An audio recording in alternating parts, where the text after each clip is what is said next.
And I think if we focus upon the musician rather than the monolith of an orchestra, then I think that we can take things in a very new and interesting direction. So let's focus upon the musician for the moment.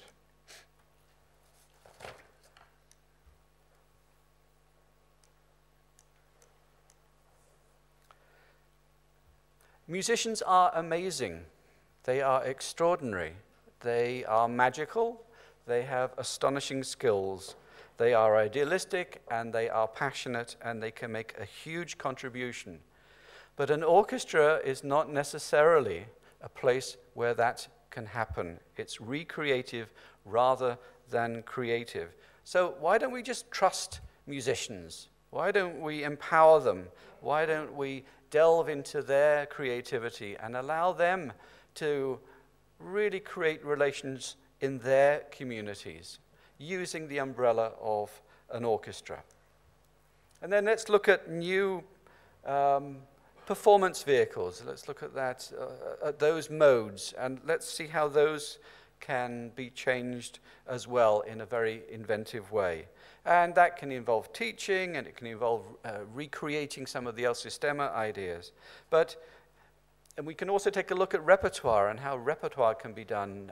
Some of the most exciting work in America being done at the moment is by individuals and ensembles rather than by the monolith of an orchestra, because of the flexibility and the creativity of those individuals. That's what we need to harness. I think that we should go back in time. In Mozart's time, in Beethoven's time, in Brahms' time, in the early 20th century, musicians were expected to do a ton of stuff. They were expected to be all of these things, and they could all do it, and nobody batted an eyelid. Now with over-specialization, if you're a principal piccolo player, what you do is you play the piccolo and maybe the flute on occasion. You're not out there delving into this creativity that you have. And every musician can do all of this to a greater or lesser extent. It is absolutely all there. And we can also have orchestras as well, whenever we want them. So the outcome for me is putting musicians absolutely at the center of a community rather than at the periphery, which is where I fear they are at the moment.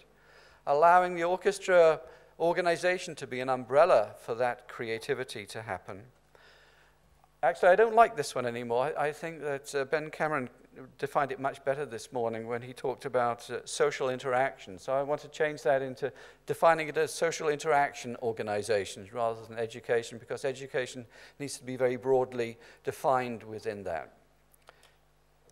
That defines a new role with the community, and it allows everyone to be outwardly focused, and it will make musicians really, really happy and fulfilled, and I think give a sustainable base for activity and a sustainable base for a financial model. I'm going to, by way of introduction to the video, which we'll play in just a second, just a final quote from Dr. Abreu. This is what he says: "Originally, it was art by the minority for the minority. Then it became art by the minority for the majority. And we are beginning a new era where art is an enterprise by the majority for the majority."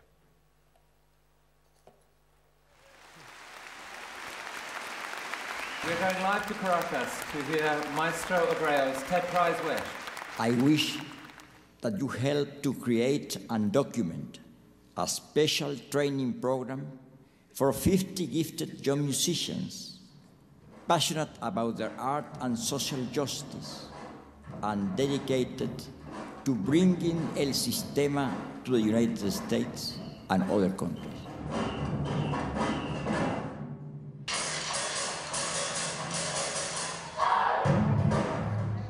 There was a lot of anticipation beginning this program. I had no idea what to expect. You know, we were going to start shaping something that looked like El Sistema USA.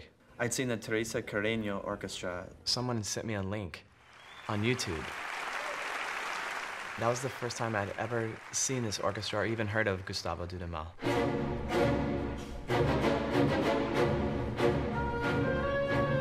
It's a phenomenon that no one has seen before. No one has seen an orchestra of youth with that kind of energy, that kind of passion, playing at that level. You know, Shostakovich 10, Mahler 5.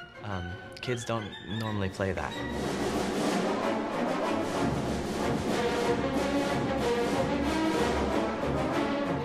Being in Europe, you hear the sounds of some incredible musicians and incredible orchestras, but nothing can compare to the sound that you hear from these kids. And it kind of reignited my passion for orchestral music because I guess I'd gotten a little stale.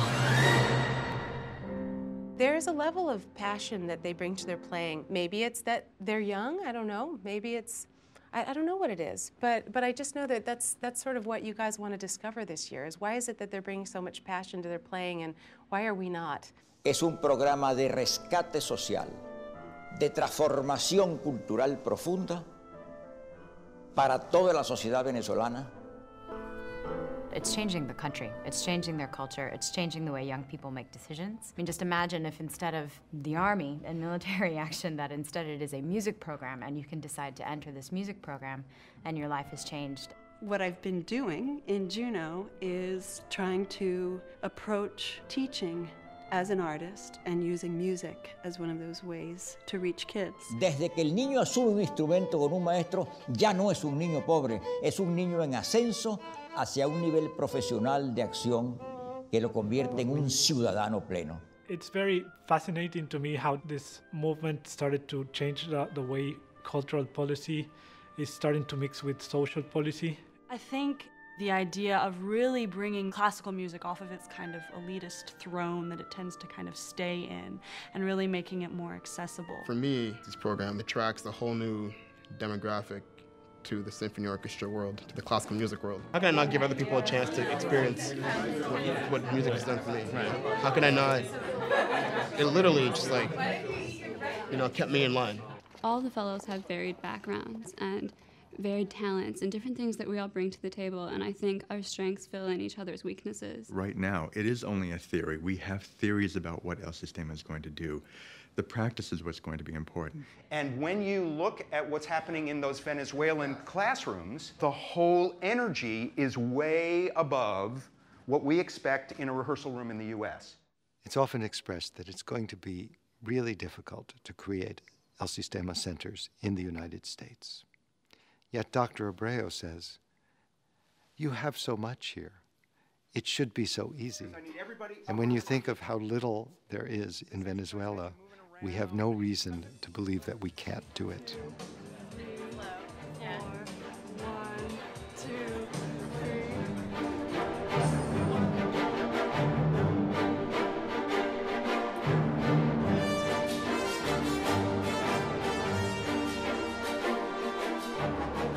Ya no la sociedad al servicio del arte, y mucho menos al servicio del monopolio de élites, sino el arte al servicio de la sociedad, al servicio de los más débiles, al servicio de los niños, al servicio de los enfermos, al servicio de las clases vulnerables y al servicio de todos aquellos que requieren, a través del espíritu, la reivindicación de su condición humana y la exaltación de su vida.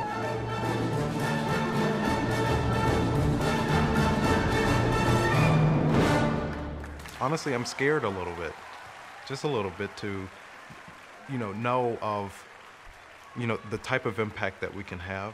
All we have to do is show one model that works. In other words, rather than simply disparaging the old model and complaining about it, we just make it obsolete.